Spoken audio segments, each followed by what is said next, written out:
It's going to be called a Trump mass deportation. On the campaign trail, it was a frequent promise by then-candidate Donald Trump. If I win, you will have the largest deportation operation in American history, starting at noon on Inauguration Day. Now, Trump sharing more on what a mass deportation effort might look like in a 4 a.m. post on social media. Trump writing true in response to this post from the president of the conservative group Judicial Watch, that Trump will declare a national emergency and use military assets for a mass deportation effort. This comes as Trump has named a series of immigration hardliners to staff his White House. You better start packing now. Including the former director of Immigration and Customs Enforcement, Tom Homan, as his border czar. The National Guard, which falls under the Department of Defense, has played a role in border security in the past, but typically has been used for background logistics so the Border Patrol can focus on enforcement. But immigration advocates worry that the military will now be asked to play a greater role in deportations. The way to respond is not to panic, but to come together and to build.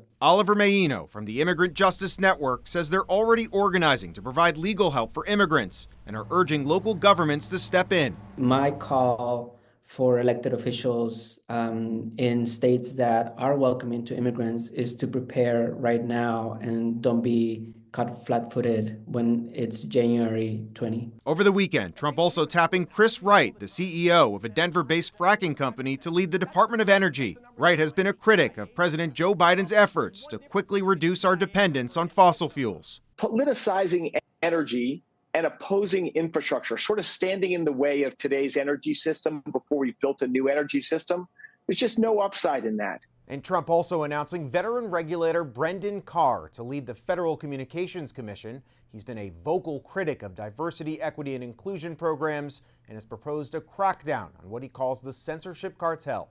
In Washington, I'm Evan Koslof, Spectrum News.